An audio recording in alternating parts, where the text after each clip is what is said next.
참여 예수님, 여러분 반갑습니다.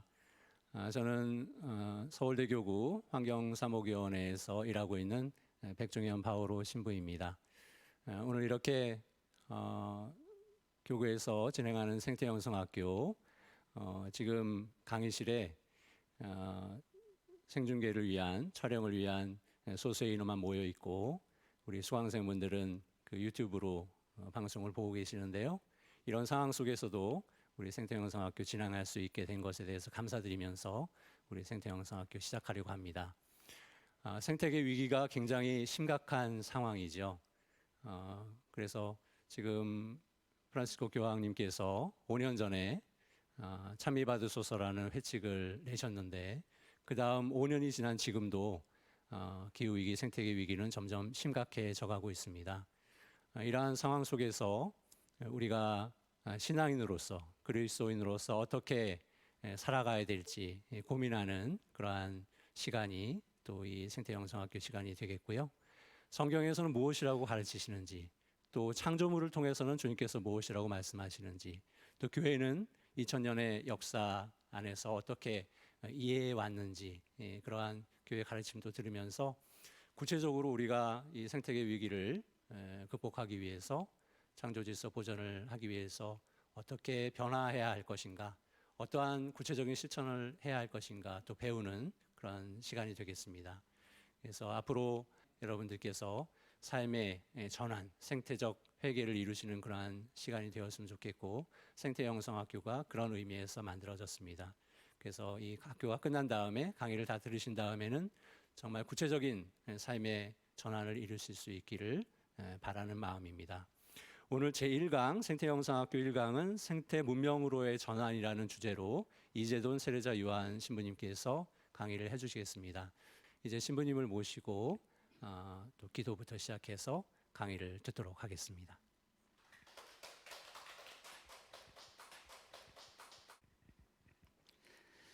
안녕하세요. 반갑습니다. 생태영성학교 시작하면서 교황님께서 찬미받으소서를 통해서 우리에게 주신 우리의 지구를 위한 기도를 바치기로 하겠습니다. 다 같이 함께 바치기로 하죠. 성부와 성자와 성령의 이름으로. 전능하신 하느님, 하느님께서는 온 세계에 계시며 가장 작은 피조물 안에 계시나이다. 하느님께서 존재하는 모든 것을 온유로 감싸 안으시며 저희에게 사랑의 힘을 부어주시어 저희가 생명과 아름다움을 보살피게 하소서. 또한 저희가 평화로 넘쳐 한 형제자매로 살아가며 그 누구에게도 해를 끼치지 않게 하소서.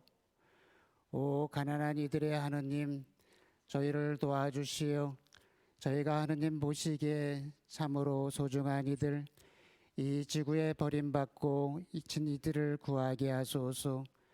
저희 삶을 치유해 주시어 저희가 이 세상을 훼손하지 않고 보호하게 하시며 오염과 파괴가 아닌 아름다움의 씨앗을 뿌리게 하소서. 가난한 이들과 지구를 희생시키면서 이득만을 추구하는 이들의 마음을 움직여 주소서. 저희가 하느님의 영원한 빛으로 나아가는 여정에서 모든 것의 가치를 발견하고 경애로 가득 차 바라보며 모든 피조물과 깊은 일치를 이루고 있음을 깨닫도록 저희를 가르쳐 주소서. 하느님, 날마다 저희와 함께 해주시니 감사하나이다. 비오니 정의와 사랑과 평화를 위한 투쟁에서 저희에게 힘을 주소서. 아멘. 성부와 성자와 성령의 이름으로 아멘. 이번 생태영성학교를 시작하면서 첫 강의를 제가 맡게 되었습니다. 저는 지금은 대치이동 성당 주민신부로 있는데 바로 전에 교구의 환경사목위원회 위원장을 맡았습니다. 그리고 여러 가지 교회 환경운동에 좀 그전부터 관여를 해왔는데 이 생태영성학교는 우리 아, 신자들을 우리 교회가 어떻게 환경 문제에 대처해야 되느냐를 가르치기 위한 그런 프로그램이죠. 근데 공부하는 것에 그치지 않고 공부한 다음에 실천으로 넘어가야죠. 그래서 이 생태영성학교는 우리 교구의 우리 교회의 실천 단체인 하늘 땅 물봇하고 연관되어 있는 것이죠. 그래서 각 본당에서 하늘 땅 물봇 회원으로 번님으로 활동하는 그런 활동가들을 양성하는 그런 프로그램이기도 하겠습니다. 오늘 저랑 같이 공부할 주제는 제목은 생태 문명으로의 전환이라는 주제입니다. 우리 환경 문제에 대한 그 얘기들이 상당히 많죠. 그런데 그 환경 문제를 근본적으로 진단을 해보려면은 이 문명이라는 거하고 같이 생각을 해야 될 거라고 하겠습니다. 환경 문제의 원인이 뭐냐? 환경 파괴의 원인이 뭐냐? 그것은 우리가 그 산업 문명 방식으로 살아가는 데에서 그 원인이 있다는 것이죠. 우리가 산업 문명에 들어가 가지고 이런 식으로 살면서 오늘날과 같은 환경 파괴가 생겼다는 것입니다. 그러면 대책은 뭐냐? 대책은 문명을 바꿔야 한다는 것이죠. 그 문명의 이름은 생태 문명이라는 것입니다. 우리가 그 산업 문명이라는 것은 너무나 잘 알고 있는 그런 문명이죠. 생태 문명은 좀 낯설 수 있습니다. 그렇지만은 이 산업 문명을 생태 문명으로 바꿔야만 그래야만 문제가 정확하게 진단되고 처방될 수 있다는 것입니다. 그 문명이라고 그러면 이건 굉장히 큰 개념이라고 그럴까요? 우리가 생각하고 살아가는 방식 그 모두를 다 문명이라고 하는 것이죠.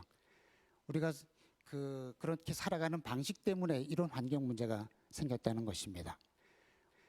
그래서 그 여러 가지 뭐 쓰레기 얘기도 하고 공기 오염 얘기도 하고 그걸 어떻게 하면 해결할 수 있느냐 이런 이야기도 많이 하는데 그것의 가장 근본적인 해결 방식은 문명의 관점에서 문제를 진단하고 처방해야만 근본적인 해결책이 나오기 때문에 문명에 대해서 우리가 좀 관심을 가져야 되겠습니다. 우리나라도 산업 문명에 들어갔죠. 근데 우리나라가 산업 문명에 들어간 것은 한 1960년대부터 본격적으로 들어갔다고 할 수 있습니다. 물론 이제 산업 문명의 맛은 일제 강점기 때부터 좀 보긴 봤죠. 전기가 들어오고 또 철도가 낮아지고 전차가 다니고 신장로가 뚫리고 그러면서 이제 산업 문명의 맛을 보긴 봤어요.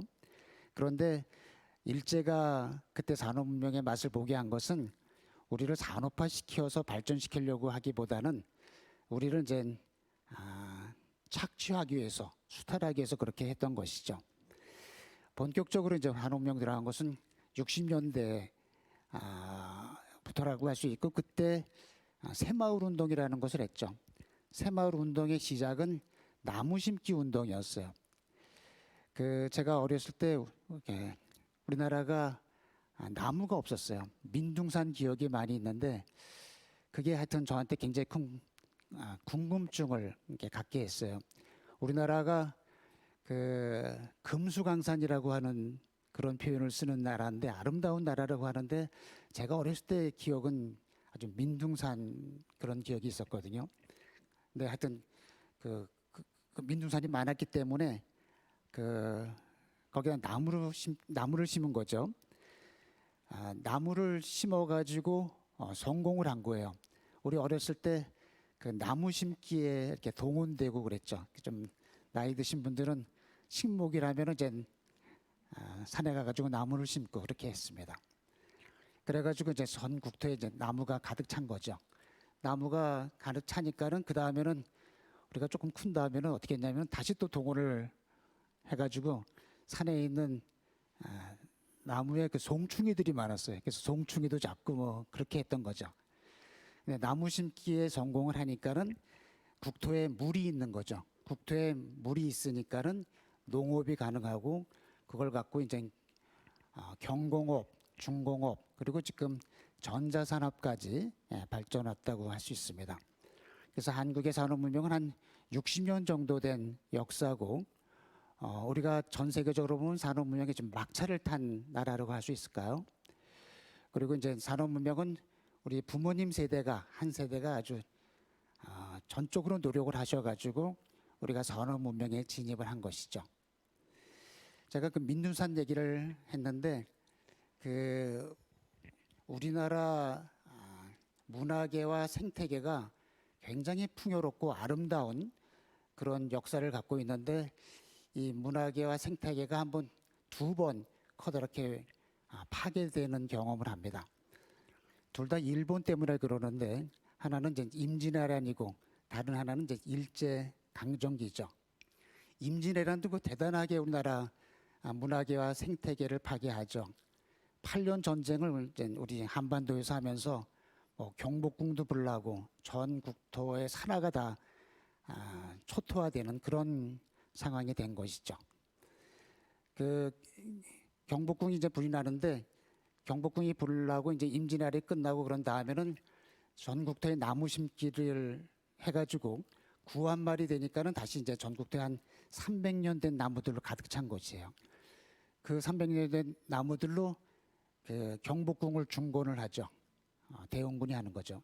그 경복궁을 중건하자마자 다시 일제가 들어와가지고 경복궁을 해체하고 우리나라를 이제 그 생태계 조사를 해가지고 우리나라를 이제 철저하게 파괴를 하는 거죠. 저도 이제 그전에 생태계 공부하면서 들은 얘기인데 일제가 들어와가지고 우리나라 동물 식물을 철저히 조사를 했다고 그래요. 그랬더니 우리나라 그 생태계의 다양성이 유럽 전체보다도 더 동물종과 식물종이 다양하게 분포돼 있었다고 하는 그렇게 아주 생물 다양성이 풍요로운 그런 한반도였다는 거죠. 그런데 그렇게 생태계 조사를 한 다음에 체계적으로 우리나라에 나무를 베는 것이에요. 그래서 35년 지나면서 전국토의 80% 나무가 베지는 거죠. 나무가 한꺼번에 이렇게 베니까는 산사태가 나고 산사태를 막기 위해서 빨리 자라는 나무 아카시아를 심었다는 거죠. 그래서 우리 어렸을 때 이렇게 아카시아도 또 많았던 거죠. 근데 이제 일제가 끝난 다음에 전국토에 한 20% 정도 나무가 남아 있는 거예요. 근데 또 50년의 전쟁이 나니까는 전쟁 3년 하는 동안에 그 남아있던 20% 나무가 다시 또 이제 전쟁 중에 불나고 53년 전쟁이 끝나니까는 전국토의 5%의 나무만 남았다는 거죠. 북한에서는 저 백두산 쪽에, 남한에서는 저쪽 춘향 쪽에 춘향목이라고 하는 이름이 그런 것인데 그 전쟁이 끝난 다음에 북한은 식량 증산 운동을 했죠. 그래서 산지를 더 개간해가지고 식량 증산 운동을 했고 그래서 지금 북한에는 아직도 나무가 없어요. 근데 남한에는 나무 심기 운동을 했고 그래서 지금은 이제 전국토에 나무들이 가득 차서 한 4, 50년 된 나무들로 전국토가 이제 가득 차 있는 것이죠. 근데 그 전 세계 역사에서 나무가 다 베진 다음에 다시 나무 심기에 성공한 경우가 굉장히 드물다고 그래요. 그 보통 우리나라하고 이스라엘을 많이 거론하는데 이스라엘은 전국토에 이제 스프링클러를 해가지고 나무 심기에 성공한 경우라고 할 수 있고 우리나라는 워낙 풍토가 좋고 온대지방이고 그래가지고 우리나라 나무 심기에 성공했는데 이것도 아주 세계적으로 유례가 없는 일이라고 합니다. 그래서 우리나라의 산업 문명은 한 60년 정도 된 그런 역사를 지니고 있죠. 근데 이런 산업 문명은 그 세계적으로 보면은 한 이런 사상이 나온 지는 한 300년, 또 실제적으로 이런 문명이 이루어진 거는 한 150년 그런 게 된 문명이죠. 그래서 그 지금은 전 세계가 다 이 산업 문명의 흐름 속에 있다고 할 수 있습니다. 근데 산업 문명은 유례가 없는 물질적 혜택을 우리에게 제공을 해주고 있죠. 근데 산업 문명에 들어가면서 사람들의 그 사고 방식, 생활 방식 이런 것이 다 바뀌는 거예요. 그래서 산업 문명의 세계관을 보면은 제일 기본적으로 인간 중심적 세계관이라는 것이죠. 하느님이 아니라 인간의 사고와 판단이 진리 판단의 기준이 되는 거죠.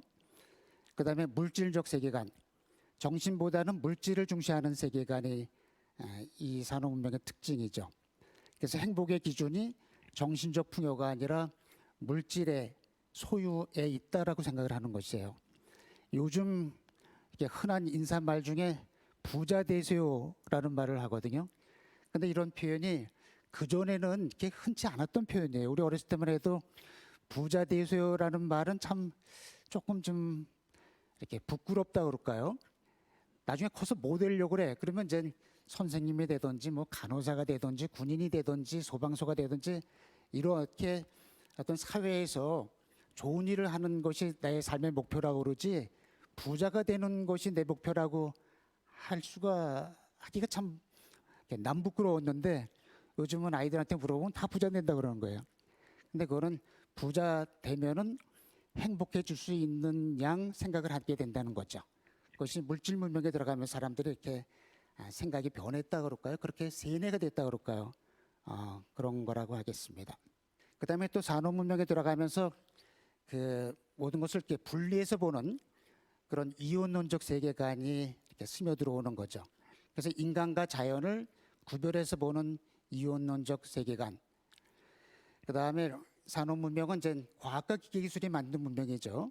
그러다 보니까는 과학적 세계관이 또 기본이라고 할 수 있습니다.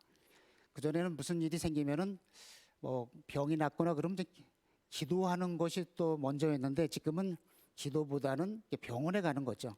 그래서 하나님께 의지하기보다는 과학과 기계기술에 의지하고 그것이 뭐 다 해결해 줄 수 있는 것이냐 생각하는 것이 산업 문명의 세계관인 것이죠. 근데 이렇게 산업 문명으로 전 세계가 한 150년 이렇게 지내오다 보니까는 후유증이 생기는 것이에요. 그 후유증이 크게 두 가지가 있는데 하나는 빈부격차, 다른 하나는 생태계 파괴라는 것이죠.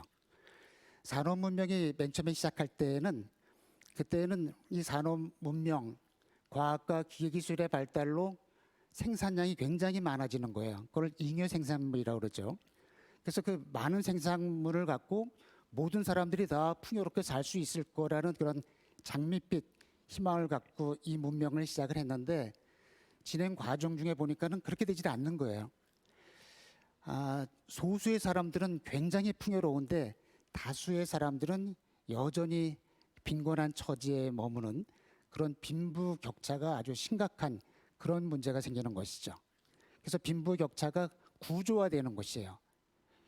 모든 사람이 인간답게 사는 풍요로운 세상이 이루어지는 게 아니고 소수에게는 엄청난 부가 집중되지만 대부분의 사람들은 여전히 어려운 처지, 굶어 죽는 처지까지 여전히 생기는 것이 지금 이 산업 문명의 커다란 후유증인 것이죠. 지금 이렇게 풍요로운 세상에도 굶어 죽어가는 사람이 있다는 것은 정말 엄청난 부조리한 일이 지금 일어나고 있다고 할 수 있는 것입니다. 특별히 이제 자본주의 그다음에 요즘 신자유주의 때문에 더 그 문제가 확대되고 있다고 하겠습니다. 두 번째는 생태계 파괴죠. 우리가 이제 물질적, 인간 중심적, 이원론적, 과학적 세계관 이런 것을 가지면서 그 자연을 경제의 재화로만 생각을 하는 것이에요. 자연의 어떤 소중함, 자연의 어떤 자연 속에서 어떤 창조주 하나님의 손길을 보려는 이런 태도, 이런 것이 없어지는 것이죠. 그냥 자연을 이용해 가지고 다 잘 살고 싶은 것이에요. 그런데 잘 살려면은 그 재료가 다 어디서 와야 되냐면은 자연에서 와야 되는 거죠. 그러니까 자연이 황폐해질 수밖에 없는 것이죠. 그래서 지금 지구 온난화, 물 부족, 사막화, 생물종의 멸종 이런 것들이 너무너무 이렇게 지구적인 차원에서 발생하고 있는 것이죠. 그래서 지구 생태계가 붕괴될 위험까지 있는 거라는 것이죠. 그래서 이 두 가지 후유증 때문에 빈부격차, 그다음에 생태계 파괴 이 두 가지 후유증 때문에 이 물질 문명, 산업 문명은 한계에 도달했다. 그래서 우리가 살고 싶으면은 새로운 문명 형태로 넘어가야 한다라고 얘기를 하는 것이죠. 이 산업 문명의 문제점을 제시한 사람들, 특별히 이제 환경적인 관점에서 문제를 제기한 사람들이 여럿이 있는데, 그래도 이 생태 영성학교를 들으면서 꼭 알아야 되는 분 몇 분을 좀 얘기하고 싶습니다. 그 레이첼 카슨, 이분 뭐 다 아실 수 있는데, 그래도 하여튼 또 이렇게 몇 군데서 보니까는 모르는 분들도 많더라고요. 레이첼 카슨이라는 여성 과학자인데, 이분이 1962년에 침묵의 봄이라는 책을 썼습니다. 근데 그거는 뭐에 대해서 쓰셨냐면은 그 1950년대에 전 세계적으로 농업혁명이라는 것이 일어나요. 근데 농업혁명은 어떻게 해서 일어난 거냐면은 그 병충해를 일으키는 그런 그 곤충들을 없애고 그러면 이제 생산량이 늘어날 거라는 그런 생각으로 그때 DDT라는 걸 굉장히 많이 뿌렸어요. 그래서 DDT 요즘 젊은 사람들은 잘 모르지만은 그 전에 나무 심기에 동원됐던 사람들, 그 다음에 송충이 잡기에 동원됐던 사람들은 그 DDT를 알죠. 왜냐하면 산에는 송충이가 많았지만 요즘 산에 송충이가 없죠. 근데 옛날에는 산에 송충이가 많았어요. 근데 우리 몸에는 뭐가 또 많았냐면은 벼와 벼룩이나 이 같은 것이 굉장히 많았죠. 그래서 이와 벼룩을 잡기 위해서 몸에다가 하얀 가루 DDT도 뿌리고 막 그렇게 한 것이에요. 그래서 DDT를 뿌리면은 이제 이도 죽고 벼룩도 죽고 벌레도 죽고 다 그런 거예요. 근데 그게 좋기만 한 게 아니고 이 레이첼 카슨이 아주 생태 감수성이 뛰어난 여성 과학자인데, 이분이 보실 때 이 곤충이 있으면 곤충을 없애면은 DDT를 뿌려가지고 없애면은 무슨 문제가 생기냐면은 이 생태계는 먹이 사슬로 이루어져 있는데 곤충을 먹고 사는 새들이 있거든요. 곤충은 새들의 밥이에요. 그런데 곤충이 DDT에 중독돼서 죽으면 그 DDT에 중독된 곤충을 먹는 새들도 결국은 죽고 말 거라는 거죠.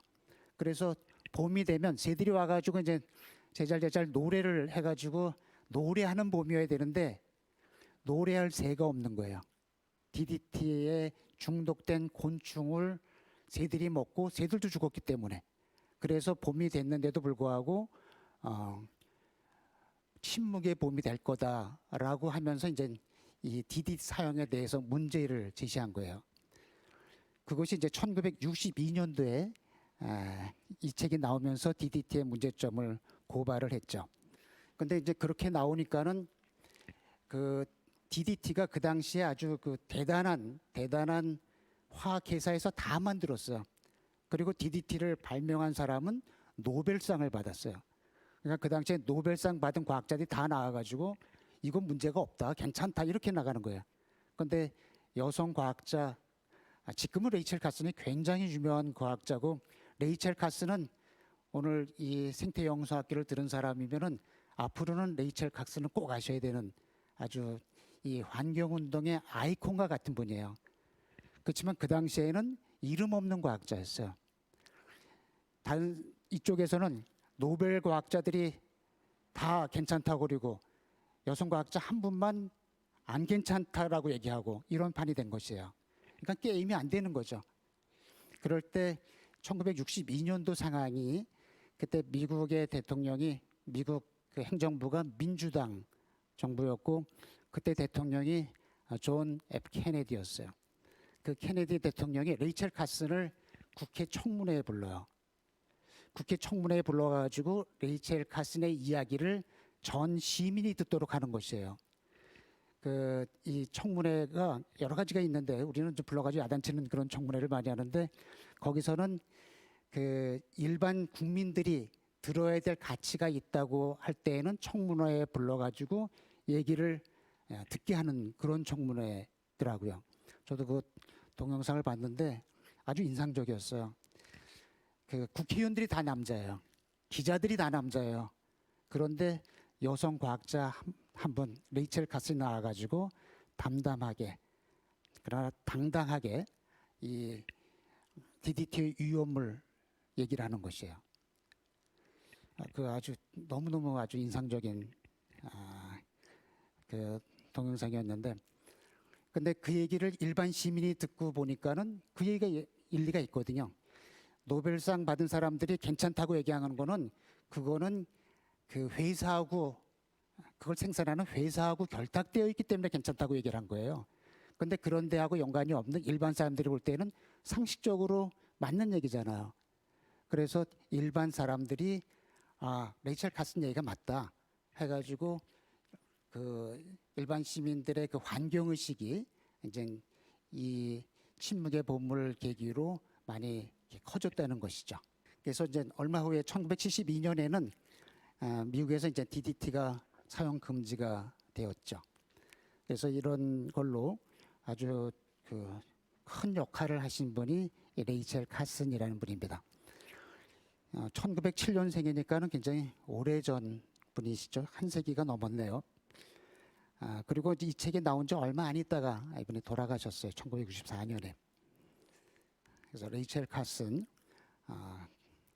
그래서 어떤 데 가보면은 이렇게 카슨 홀이라고 이렇게 써 있는 데도 있어요.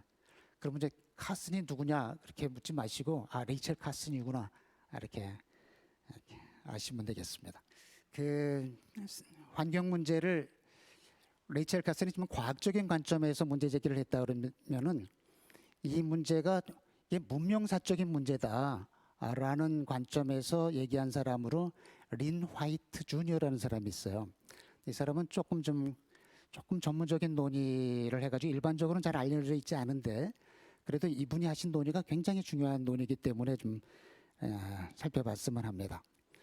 이분이 그 우리 생태 위기의 역사적 뿌리라는 그런 조그만 글인데 그거를 이제 사이언스라는 잡지에 67년에 수록을 해요.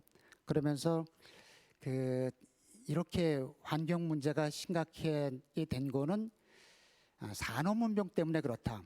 그런데 산업 문명은 어디서도 발생하지 않고 서양에서만 발생한 거다. 동양에서는 이런 산업 문명이 안 나왔거든요. 서양에서 발생한 것이다.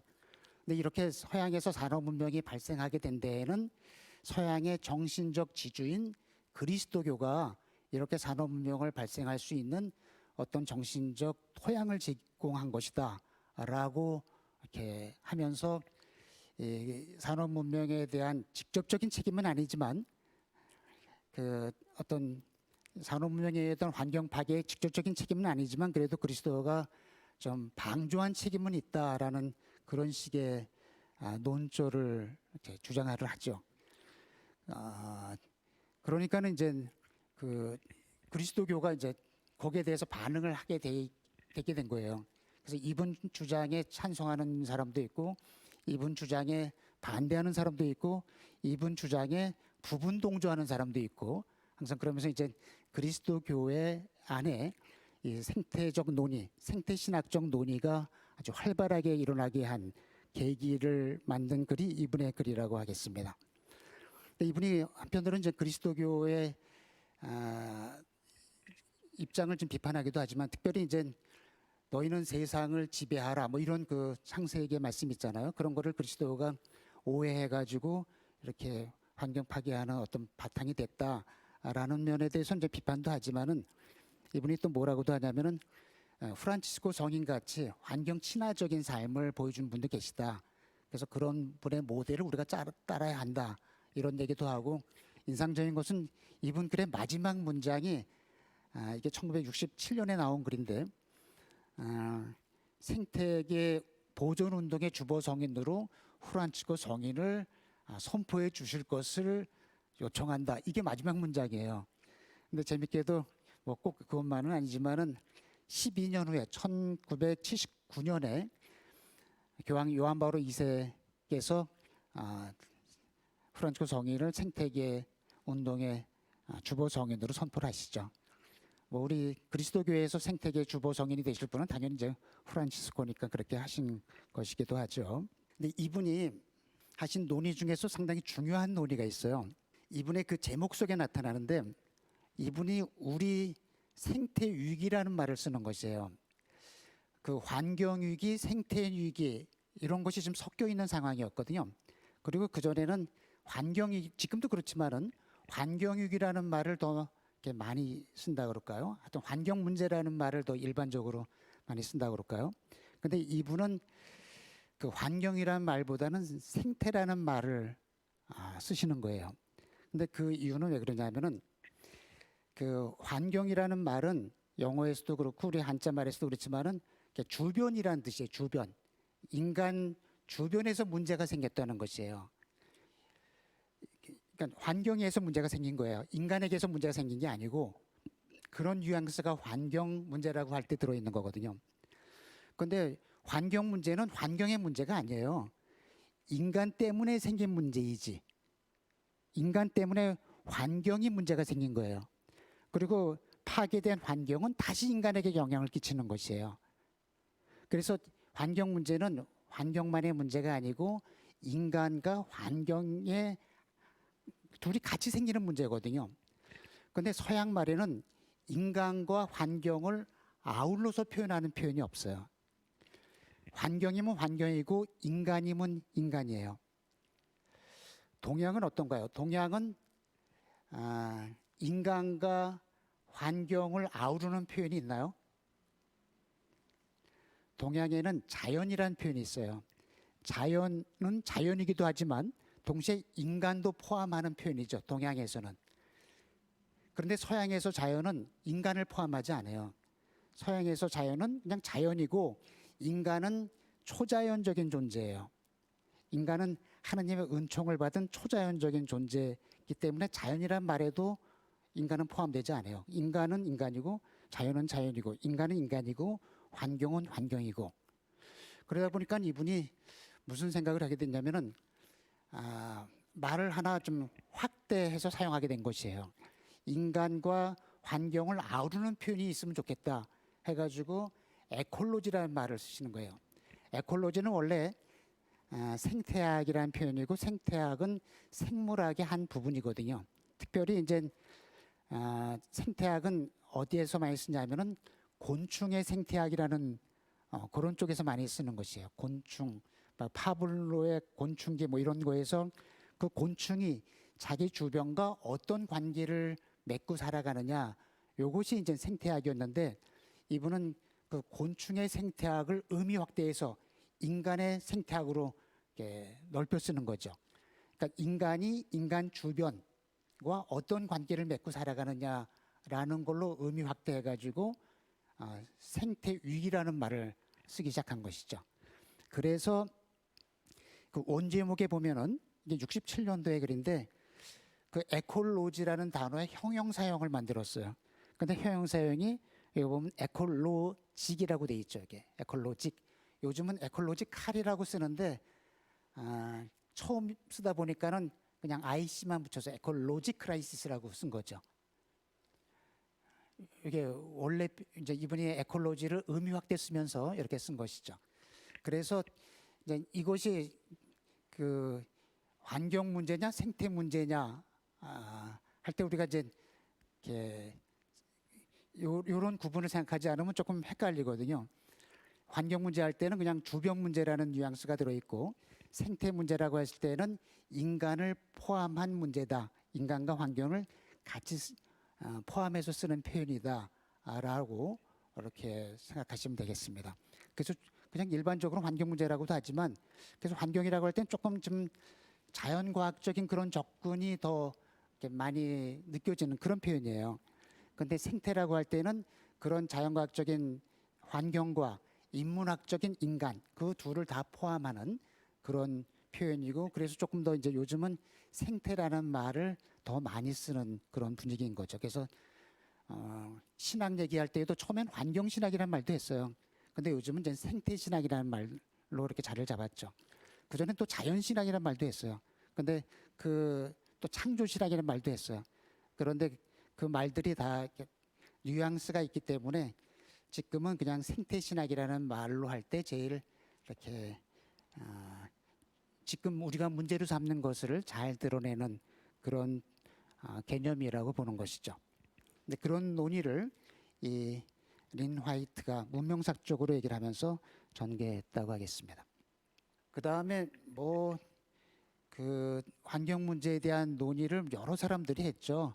뭐 성장의 한계, 우리 공동의 미래 뭐 이런 책들이 다 있는데 가장 뭐랄까 설득력 있게 얘기한 책으로 그 지금 가장 심각한 문제는 지구 온난화거든요. 그래서 지구 온난화 문제를 아주 설득력 있게 얘기한 책으로 그 마크 라이너스가 쓴 6도의 악몽이라는 책이 있어요. 지구가 온도가 올라가면 어떤 일이 벌어질 것이냐. 그게 2008년에 나왔어요. 그래서 나오자마자 이제 번역이 됐고 그때는 6도의 안목으로 번역이 됐어요. 그런데 그 책이 이제 절판되고 다시 또 이렇게 나왔는데 2014년에 그때는 제목이 6도의 멸종으로 번역이 됐더라고요. 같은 책인데 그 마크 라이너스가 쓴 책이고 이제 제목이 6도예요. 근데 이게 아주 상당히 잘 돼 있어요. 책만 잘 돼 있는 게 아니고 이 책을 그 내셔널 지오그래픽에서 만들었거든요. 근데 내셔널 지오그래픽에서 이것을 동영상으로도 만들었어요. 근데 동영상이 나오자마자 그 해에 KBS 걸작 다큐멘터리에서 지구 온난화 6도의 악몽이라고 그래가지고 이렇게 방영도 했습니다. 그래서 한번 유튜브에서 이거 찾아보시면은 이 동영상을 보실 수가 있습니다. 한번 보시면은 굉장히 잘 만들어져 있고 굉장히 설득력 있게 되어 있습니다. 근데 최근에 우리나라에서도 아주 설득력 있는 책이 하나 나왔습니다. 작년에 나온 책인데 그 조천호 박사님이 파란 하늘 빨간 지구라는 그런 책을 썼는데 우리나라 분이 쓴 걸로는 아주 굉장히 이렇게 잘 쓰여졌고 뭐 우리에게 더 이렇게 와닿게 쓰여진 것 같습니다. 근데 이분 강의를 우리가 다음 주에 듣게 되는 거죠. 지구 온난화 다음인가요? 예. 예. 그래서 이분 조 박사님 강의를 듣게 돼가지고 아주 잘 됐다고 생각이 듭니다. 그래서 뭐 저는 그냥 환경 얘기는 이런 전문가분들께서 아주 자세히 해주실 거고 저는 좀 인문학적인 그런 얘기를 아무래도 해야 되게 할 것 같습니다. 그래도 여기에 보면은 환경 파괴에 대한 그리고 지구 온난화에 대한 그 전 세계 학자들의 연구가 있는데 그것이 요 IPCC.ch라는 기후 변화에 대한 국제 정부 간 협약이라는 그런 홈페이지에 다 들어 있어요. 저도 한번 들어가 봤더니 너무 전문적이어서 못 알아듣겠더라고요. 근데 한 가지 요거는 좀 알겠더라고요. 여기 이제 지구 온난화 가스가 어떻게 증가하는가를 보여주는 거죠. 여기 거기 있던 그래프를 제가 좀 이렇게 다운로드 받은 건데 요게 X축이에요. 요게 X축. 요게 Y축이에요. X축이 0년, 500년, 1000년, 1500년, 200년. 그다음에 Y축은 지구 온난화를 일으킨다고 하는 이산화탄소, 메탄 이런 것들이에요. 이런 가스들이 뭐 0년, 500년, 1000년, 1500년, 1700년까지는 지구 대기 안에서 비슷하게 있다가 이때부터 1800년, 1900년부터 갑자기 올라가는 거죠. 이때부터 그 지구 안에 있는 그 대기 안에 있는 이런 가스들이 많아진 것이고 이거는 이때부터 인간들이 에너지를 바꿨다는 거죠. 석탄과 석유를 쓰기 시작하면서부터 얘네들이 올라가기 시작했다는 것이죠. 그래서 이제 지구가 더워지고 있다는 것입니다.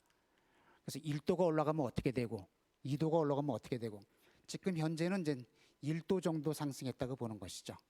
지금 거기서 예측하는 거로 의하면은 1도가 올라가면 어떻게 하고 2도가 올라가면 다 예측이 이제 과학자들 컴퓨터 시뮬레이션이 다 되는 것 같아요. 거기서 나오는 거 보면은 이런 표현이 나와요. 미국의 대평원을 비롯한 곡창지대들이 파멸하고 식료품값이 국제적으로 상승한다. 지금 캘리포니아 쪽에 산불이 많이 나잖아요. 근데 그 전에는 거기가 사막이었다는 거예요. 그런데 그 기후가 조금 온도가 이렇게 내려와가지고 거기가 이제 초원지대가 되고 곡창지대가 됐는데 이제는 거기가 다시 사막화될 거다라고 얘기를 하는 것이고 현재 그런 일들이 일어나고 있다고 보여지는 것이죠. 그다음에 2도가 올라가면 어떻게 되느냐? 2도가 올라가면 이제 뭐 북극의 빙하가 다 녹게 된다는 거죠. 북극 항로가 열리고 그 높은 산에 그 만년설 같은 수온이 고갈되면서 수자원이 부족해지고 농업이 어려워지고, 그 다음에 초대형 가뭄, 초대형 태풍 이런 것들이 생기고. 근데 하여튼 2도가 임계점이라는 말도 해요. 그래서 2도 뭐 1.5도 이렇게 또 얘기를 하는데, 2도를 넘으면은 그때는 되돌아올 수가 없다는 것이죠. 그래서 3도가 올라가면 어떻게 되느냐? 3도가 올라가면은 여기서 너무 인상적인 거는 아마존이 너무 더워서 스스로 다 불나고 없어진다는 것이에요. 그러면 걔네들이 또 지구 온난화를 부추기는 거죠. 4도가 올라가면은 전 세계 사막에 있는 빙하와 눈이 사라진다는 것이에요. 그러면 강이라는 거는 위에서 물이 내려와야 강인데 강이 다 메마르게 된다는 것이죠. 이런 얘기들. 그다음에 5도가 올라오면 어떻게 하느냐? 5도가 올라가면 이 더운 지방은 너무나 살 수가 없어요. 이 온대권도 살 수가 없어요. 그래서 북극권 그쪽으로 올라가야 좀 사니까 이런 말도 나와요. 북극권을 확보하려는 중국이 위에 러시아가 있죠. 러시아를 침공한다는 거예요. 왜냐하면 중국은 너무 더워서 못 사니까. 그리고 미국도 너무 더워서 못 사니까 그 위에 있는 캐나다를 침공하게 된다는 것이에요. 이런 얘기도 나오고, 그다음에 6도가 올라가면 지구의 모든 생명체의 대멸종이 시작된다는 거죠. 그래서 여기까지 가면 안 된다. 하여튼 2도 전에 돌려야 한다. 이런 얘기를 이제 다 하는 거죠. 그래서 그러기 위한 노력으로 2015년에 교황님께서는 참미버스를 발표하시고, 그리고 그 세계 정상들은 모여서 이제 파리 정상회의를 하고, 그러면서 이제 그 자발적으로 이산화탄소를 줄이자 이런 얘기를 하고 있습니다. 근데 그러면은 이제 어태까지 얘기가 너무 좀 암울하다 그럴까요? 그 산업 문명의 방식으로 계속 가다가는 이제 모든 것이 다 멸종하고 마는 그런 곳으로 떨어지고 마는 것이죠. 우리가 살기 위해서는 문명 형태를 바꿔야 되는 것이에요. 그래서 새로운 문명 형태에 대한 논의가 있는데, 그 새로운 문명의 이름은 생태 문명이라는 것이죠. 생태 문명 얘기를 이제 여러 사람이 하는데, 토마스 벨이라는 신부님, 이 신부님의 그 생태 문명 사상이 그래도 지금 전 세계적으로 상당히 이렇게 설득력을 얻어가는 그런 주장이라고 하겠습니다. 그래서 이분 이야기를 중심으로 생태 문명이 어떤 모습이어야 되느냐, 어떻게 우리를 바꿔가야 되느냐, 이런 이야기를 좀 보겠습니다. 그 토마스 베리 신부님을 또 이분도 처음 들어보시는 분들도 많을 수 있는데, 이분은 1914년에 태어나셔서 2009년에 돌아가셨어요. 그래서 95세를 사셨죠. 그리고 예수 고난의 신부님이십니다. 우리나라에도 예수 고난의 수도회가 있죠. 그 명상의 집을 운영하는 수도회가 예수 고난인데, 이분 예수 고난의 신부님이시고요. 근데 이분은 그 전공이 문명사학자예요. 그래서 문명을 공부하시는 거예요. 서양 문명, 그 다음에 중국, 인도 문명, 미국 원주민들의 문명. 그래서 하여튼 문명을 공부하셨어요. 근데 문명을 서양 문명뿐만 아니라 동양 문명, 하여튼 전 세계 문명을 다 공부하셨다고 그럴까요? 대학에 계실 때에는 이 동양 문명이 이분의 전공이셨어요. 그래서 에이시안 스타디스라는 동양 사상 쪽에 포담 대학에 오래 계셨는데, 거기서 그 아시아 사상을 연구하고 가리키는 일을 많이 하셨죠. 근데 그것만 하신 게 아니고 이제 뭐 그 원주민들도 보시고 또 과학사도 보시고, 하여튼 그래서 굉장히 이렇게 뭐라 그럴까요? 굉장히 많은 부분에 대해서 이렇게 박학하시다 그럴까요? 문명사학이라는 것이 대단한 학문이더라고요. 모든 걸 다 공부하는 거예요. 네, 그래서 굉장히 큰 전망을 지니신 분이시죠. 근데 이분은 지금 산업문명의 문제가 심각하다. 이 얘기는 이제 많은 사람들이 얘기를 해요. 근데 이분은 어떤 얘기 정도까지 하시냐면은 지금 산업 문명의 후유증으로 지구의 생명체가 멸종되고 있거든요. 근데 이 멸종 속도가 그 지질학적 변화를 초래할 정도로 엄청난 규모로 멸종이 일어난다는 것이에요. 그래서 그분 표현에 이런 표현이 있어요. 멸종 때문에 신생대가 끝나가고 있다. 이런 말씀도 하시는 것이죠. 우리 그 고생대, 중생대, 신생대 이런 거 우리 학교 때 배웠잖아요. 그런데 그 대가 끝나려면은 그때 번성했던 동물, 식물이 멸종하면서 끝나는 거거든요. 그러니까는 중생대 때는 고생대 때는 무슨 뭐죠? 그 고생대 때 번성했던 게 무슨 이렇게 무슨 삼엽충이라 그러나 그런 것들이 있죠. 근데 중생대 때는 그 동물로는 파충류, 공룡, 그다음에 식물로는 커다란 나무들 이런 것들이 이제 번성했는데 그것들이 멸종하면서 신생대가 끝나는 거거든요. 그리고 신생대는 이제 포유류가 번성하는, 그래서 동물은 포유류가 번성하고 식물은 꽃이 있는 식물이 번성하는 그런 시대가 이제 신생대인데, 신생대가 한 6,500만 년 전부터 중생대가 끝나면서 6,500만 년 전부터 이제 신생대로 들어간 거죠. 근데 지금 이 신생대에 번성했던 동물 식물이 멸종하는데 이 멸종 속도는 중생대가 끝났던 그 멸종 속도보다 더 빠르다는 것이에요. 그래서 지금 신생대가 끝나가고 있다 이런 얘기까지 말씀을 하시는 것이에요.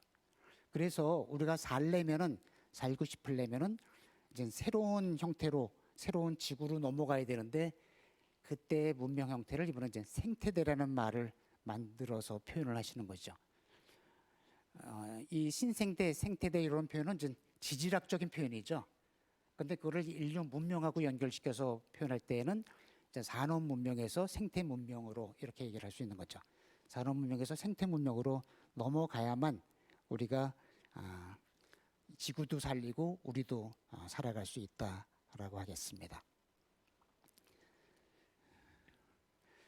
그 인류 문명의 발달 과정을 이분은 이제 4단계로 말씀을 하시는데